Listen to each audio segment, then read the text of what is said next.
एक राजा का दुख। आशा करता हूँ साथ संगत जी निरंकार की कृपा से आप सभी अच्छे होंगे, स्वस्थ होंगे। साथ संगत जी आप जी के चरणों में बहुत ही सुंदर प्रेरणादायक कहानी विचार, जिसका विषय है एक राजा का दुख। तो आइए साथ संगत जी जानते हैं इस प्रेरणादायक कहानी के माध्यम से।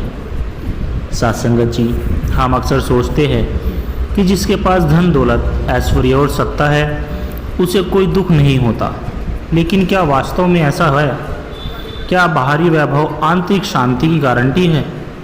आज की इस कहानी में हम एक ऐसे राजा की कथा सुनाने जा रहे हैं जिसके पास सब कुछ था, पर एक चीज़ की कमी ने उसे भीतर से तोड़ दिया था।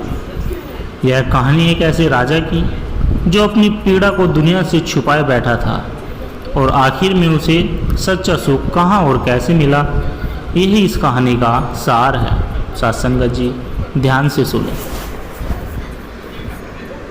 पुराने समय की बात है। सिद्धपुर नाम का एक विशाल और स्मृद्ध राज्य था। वहाँ के राजा अशोक वर्मा बहुत ही शक्तिशाली और बुद्धिमान थे। महलों के भीतर सोने चांदी की सजावट, हजारों नौकर, सेवा में लगे दरबारी, हर कोई उनके नाम की प्रशंसा कर रहा था। राज्य में कोई कमी नहीं थी, न अन्न की न धन की, लेकिन राजा का चेहरा हमेशा गंभीर और उदास रहता था। एक रात रानी ने पूछा, प्राणनाथ, सब कुछ होते हुए भी आप इतने व्यतीत क्यों हो? राजा ने उत्तर दिया, हर रात वह अकेला राजगद्दी के पास बैठकर आकाश को निहारते रहते हैं, जैसे किसी खोई चीज की तलाश में हो। राजा की पीड़ा तब शुरू हुई थी जब वह छोटे थे। बचपन में उनकी माँ चल बसी थी। पिता राजा थे पर बहुत कठोर। स्नेह के लिए उन्होंने जीवन भर तरसते हुए अपने आप को कठोरता में ढाल लिया। अब सब कुछ होते हुए भी वह उस स्नेह को, उस आत्मिक शांति को पाने को तड़पते थे। राजा ने राज्य भार में संतों, महात्माओं, योगियों को बुलाना शुरू किया। सभी से एक ही प्रश्न कि मन का दुख कैसे मिटे। एक संत ने कहा, राजन, तुम्हें आत्मा को पहचानना होगा। बाहर की दुनिया में खोज बंद करो और भीतर की ओर चलो। यह बात राजा के मन को लगी। एक दिन एक सन्यासी राज्य में आया। उसका चेहरा शांत और आंखों में करुणा थी। राजा ने अपना दुख कह सुनाया। सन्यासी मुस्कुराए, राजन, यह मन एक भिक्षुक है, जितना दो उतना मांगता है। इसे लगाम दो, इसे ब्रह्म ज्ञान दो। उन्होंने कहा, जब तुम जानोगे कि तुम यह शरीर नहीं, यह मन नहीं, बल्कि शुद्ध आत्मा हो, तब यह दुख मिटेगा।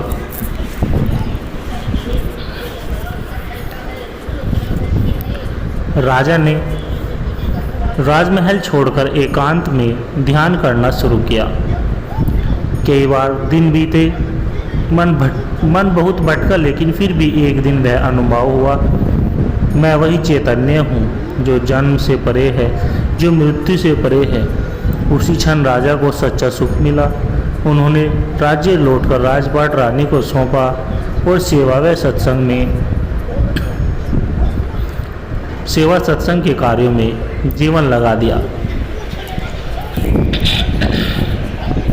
राजा का दुख इसलिए था क्योंकि वह भीतर की खोज भूल गया था।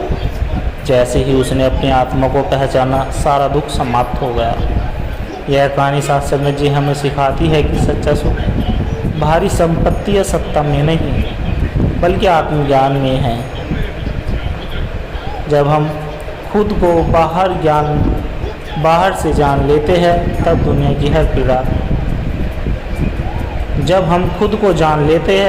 की हर पीड़ा तुच्छ लगने लगती है। साथ संगत जी ध्यान से सोचिए, क्या ऐसा संभव है कि एक राजा जिसके पास सब कुछ हो, सेना, महल, रत्न, रानियां, सेवक, वह भी दुख हो?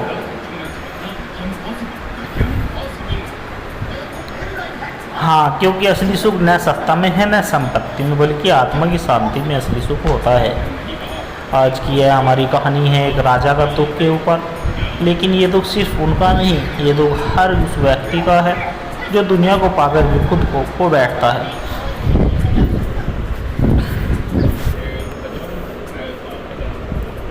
बहुत समय पहले की बात है। विजयगढ़ नामक राज्य में चंद्रकेतु नाम का एक राजा राज्य करता था। बुद्धिमान, वीर, न्यायप्रिय, प्रजा उसे देवता के समान पूजती थी। राज्य में चारों ओर सुख शांति थी, लेकिन एक रहस्य था और वह यह था कि राजा दिन में जितना हंसता था, रात में उतना ही रोता था। रातों को वह महल की छत पर अकेला बैठा करता, आंखों में आंसू, मन में खालीपन।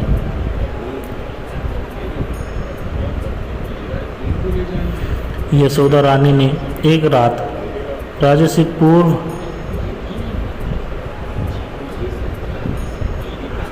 से पूछा, महाराज आप क्यों उदास रहते हो? राजा ने पहली बार अपना दर्द बताया। रानी, मुझे यह जीवन अधूरा लगता है। मेरे पास सब कुछ है, लेकिन कोई ऐसा नहीं।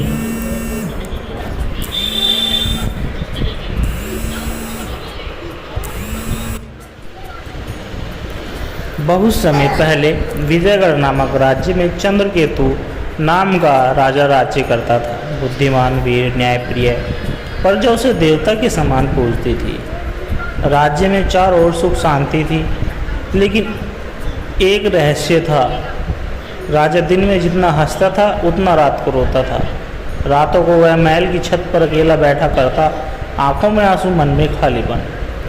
रानी यशोदा ने एक रात राजा से पूछा, महाराज आप क्यों उदास रहते हैं? राजा ने पहली बार अपना दर्द बताया कि रानी, मुझे यह जीवन अधूरा लगता है। मेरे पास सब कुछ है, लेकिन कोई ऐसा नहीं जिससे मैं अपने मन की बात कह सकूं। जब मैं हंसता हूँ, कोई नहीं पूछता कि असली मैं कौन हूँ। सब मेरी शक्ति से डरते हैं, मुझसे प्रेम नहीं करते। राजगुरु देवदत्त ने राजा से कहा, राजन, तुम्हारा दुख तुम्हारी पहचान का संकट है। तुम जानते ही नहीं कि तुम कौन हो। जब तक तुम स्वयं को नहीं जानोगे, तब तक यह खालीपन बना ही रहेगा। राजा बोला, तो क्या मुझे महल छोड़ना होगा? गुरु बोले, नहीं, महल नहीं छोड़ना, मोह छोड़ना होगा। महल छोड़ना होगा। राजा ने कुछ समय के लिए सभी समारोह, विलास और राजनीति से विराम लिया। वह रोज सुबह उठकर ध्यान करता। धीरे धीरे वह देखने लगा कि उसकी सारी उपलब्धियां दूसरों की नज़रों के लिए थी, खुद के लिए कुछ भी नहीं था। वह भीतर उतरने लगा और वहाँ उसे मिला शून्यता। न कोई पद, न महिमा, न भय, न अपेक्षा। एक दिन राजा वेश बदलकर गांव में आया।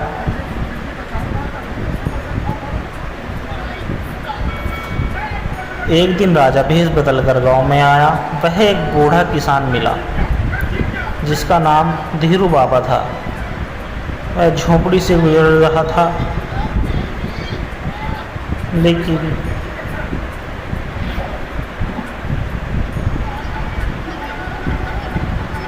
वह झोपड़ी में रहता था, लेकिन सदा प्रसन्न रहता। राजा ने पूछा,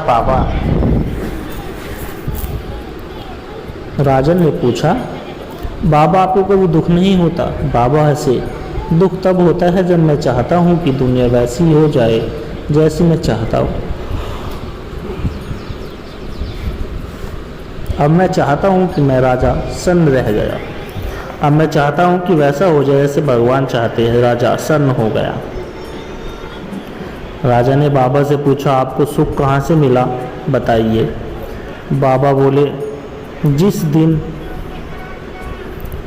मैंने यह मान लिया कि भगवान की मर्जी से भगवान की मर्जी ही मेरी मर्जी है, उस दिन से शांति ही शांति है। राजा को लगा कि उसके सारे दुखों की जड़ अपेक्षा थी कि लोग उसकी प्रशंसा करें, उसे समझे, उससे प्रेम करें।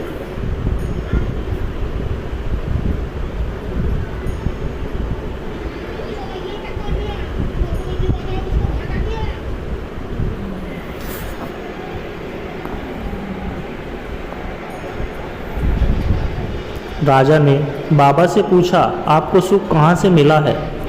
बाबा बोले, जिस दिन मैंने यह मान लिया कि भगवान की मर्जी ही मेरी मर्जी है, उस दिन से शांति ही शांति है।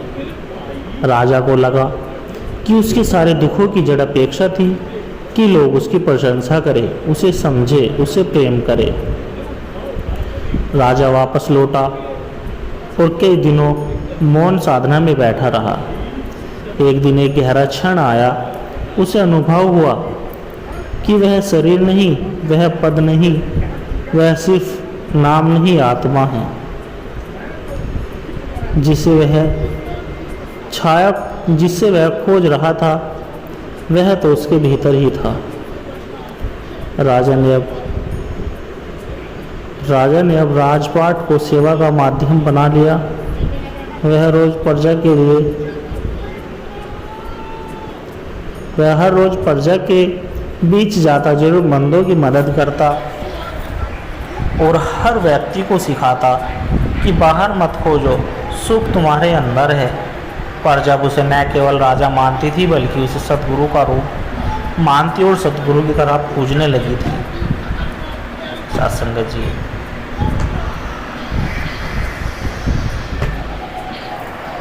राजा दुखी हो सकता है, यह बात पहली बार सुनने में अजीब लगती है, लेकिन जब हम गहराई से सोचते हैं तो समझ में आता है कि सुख दुख का संबंधन पद और प्रतिष्ठा से नहीं बल्कि मन और आत्मा की उन्नति से है।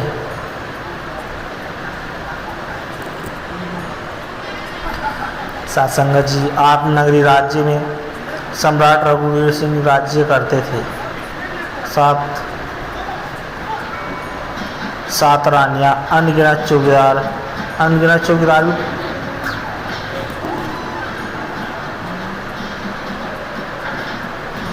बेशुमार खजाना, पर मन में एक अजीब सी खालीपन था। रात को वे बार बार एक ही सपना देखते, मैं कौन हूँ। आँख खुलती तो दरबार सजदा, शाही काम चलते, लेकिन भीतर का प्रश्न वही बना रहा। एक दिन रानी प्रीतम से पूछने लगी, स्वामी, सब कुछ होते हुए भी आप इतने व्याकुल क्यों जाते? इतने व्याकुल?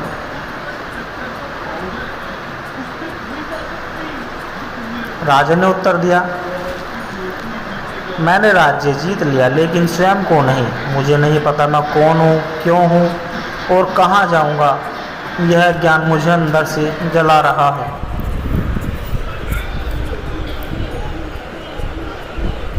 उसी समय राज्य में एक संत आए जिनका नाम ज्ञानदेव बाबा था। उनकी आंखों में करुणा थी, वाणी में शांति और चलने में ठहराव था। राजा ने उन्हें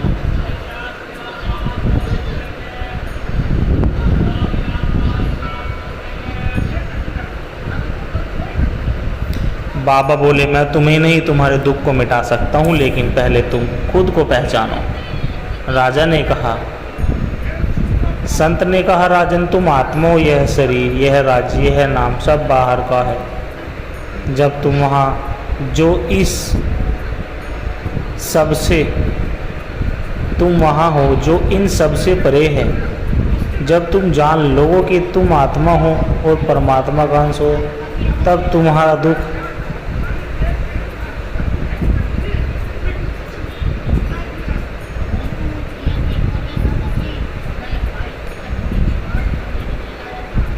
संत ने कहा, राजा, तुम आत्मा हो, यह शरीर, यह राज्य, यह नाम सब बाहर का है। तुम वह हो जो इस सब से परे है। जब तुम जान लोगे कि तुम आत्मा हो और परमात्मा का अंश हो, तब तुम्हारा दुख जल जाएगा। राजा हैरान हो गए, ऐसा कैसे जानूं? संत बोले, कि सत्संग सेवा और सुमरन सही मार्ग है।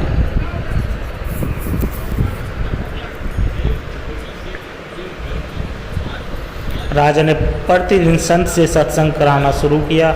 हर दिन वह भविष्य, माया की माया, मन की माया, इच्छाओं का भ्रम, अहंकार का प्रभाव, सब कुछ, मन की माया, इच्छाओं का भ्रम, अहंकार का पर्दा और आत्मा का स्वरूप। धीरे धीरे राजा का मन शांत होने लगा। उसे अनुभव हुआ कि मैं राजा नहीं, मैं आत्मा हूँ, मैं शाश्वत हूँ, अजर हूँ, अमर हूँ। एक दिन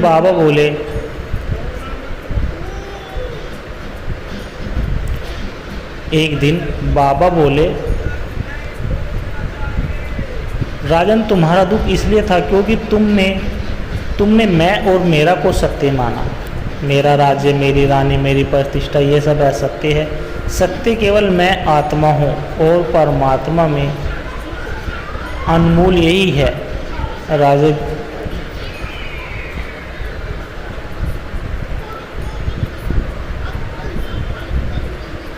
सासंगत जी, एक दिन ध्यान में राजा को अनुभव हुआ, मैं देह नहीं, मैं आत्मा हूँ और परमात्मा मुझ में है। उस क्षण उसके भीतर एक अद्भुत प्रकाश फूट पड़ा।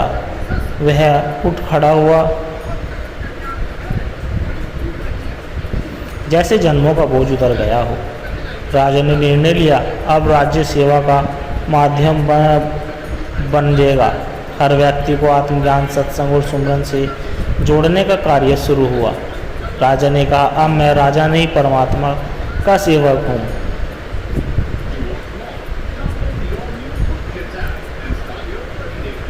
सत्संग जी कथा में सिखाती है कि असली दुख वही है जब हम अपने सत्य स्वरूप को भूल जाते हैं, जब आत्मा को परमात्मा से मिलने का मौका देता। जो स्वयं को जान गया उसे सारा ब्रह्मांड जानने की आवश्यकता नहीं, क्योंकि परमात्मा स्वयं उसके हृदय में प्रकट हो जाते हैं। सत्संगत जी, जब संसार अन्याय से भर जाता है तब सज्जन पीड़ित हो जाते हैं, दुष्ट ऐश करते हैं, तन मन में प्रश्न उठता है, क्या सचमुच न्याय करते हैं? हम देखते हैं कि कई बार अच्छे लोगों को कष्ट मिलते हैं और बुरे लोगों को फूलते फलते हैं, लेकिन यही वह क्षण होता है जब ईश्वर का आदर्श न्याय काम आता है, जो समय पर सटीक और अटल होते हैं। सत्संग जी, आज की कहानी है सत्संग जी, आज की कहानी है भगवान का इंसाफ। गांव का एक सीधा साधा किसान था जिसका नाम गंगाराम था। ईमानदारी से खेती करता और मेहनत करता। गाय भैंस पालता और गांव के मंदिर में हर दिन भगवान के दर्शन करने जाता था। वह सबका प्रिय था, लेकिन गांव का जमींदार वीरभान सिंह उससे जलता था, क्योंकि गंगाराम की ईमानदारी और भक्ति उसकी क्रूरता को चुनौती देती थी। वीरभान सिंह ने झूठा मुकदमा चलाया और गंगाराम की जमीन हड़प ली। गांव वालों ने देखा एक भला आदमी अन्याय का शिकार हो गया और भगवान चुप है। गंगाराम का घर टूट गया, लेकिन उसका विश्वास नहीं टूटा। वह मंदिर गया और कहा, हे प्रभु, साक्षी है, तू देर कर सकता है पर अंधेरा नहीं करता। गांव के कुछ लोगों ने कहा, गंगाराम ईमानदारी छोड़ो, झूठ से काम बनता है। लेकिन गंगाराम बोला, अगर मेरा प्रभु परीक्षा ले रहा है तो मैं उत्तीर्ण होकर दिखाऊंगा। उसने मजदूरी करके जीवन शुरू किया, लेकिन रोज एक दीपक मंदिर में। सालों बीत गए, वीरभान और अमीर हो गया, गंगाराम और गरीब। एक रात गंगाराम बहुत थक कर बोला, हे भगवान, तू कब न्याय करेगा? उस रात सौपन में उस रात सौपन में उसे भगवान का स्वर सुनाई दिया, पुत्र, बीज को बीज से वृक्ष बनने में समय लगता है। जो तू बो रहा है उसका फल अमर रहेगा। उस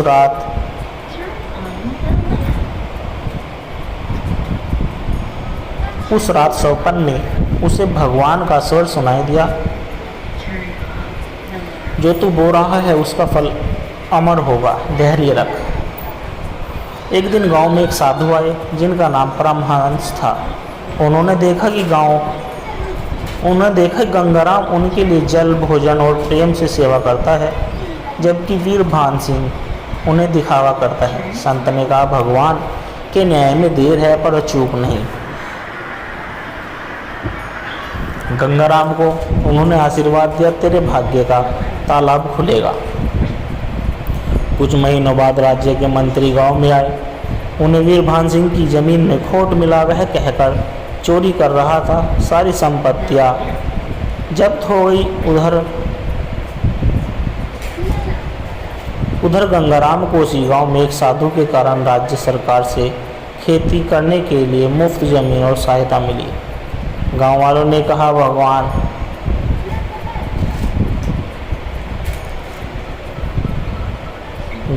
कहा, भगवान ने न्याय कर दिया है। वीरभान सिंह एक दिन गंगाराम के पास गया, गरीब, टूटा हुआ अकेला। गंगाराम ने कहा, जो तूने किया वह तेरे कर्म थे, जो मैंने सहा वो मेरी तपस्या थी। भगवान ने अब दोनों का हिसाब कर दिया। गंगाराम ने उसे क्षमा कर दिया। यही था भगवान का पूर्ण न्याय। गांव में मंदिर में एक पत्थर पर लिखा मिला, जो सही है उसका साथ भगवान देता है। अगर तुम्हारा विश्वास अडिग है तो भगवान का इंसाफ निश्चित है। गंगाराम अब गांव का मार्गदर्शन बन चुका था और उसका जीवन दूसरों के लिए प्रेरणा था। साथ संगत जी, ईश्वर न्याय करता है पर अपने समय पर। कठिनाइयाँ ईश्वर की परीक्षा लेती है। जब तक हम सत्य और भक्ति के मार्ग पर है तब तक हमें किसी अन्याय से डरने की जरूरत नहीं। भगवान का इंसाफ केवल सजा नहीं, वह उद्धार भी है। जब इंसान रोता है तब भगवान जागते हैं, और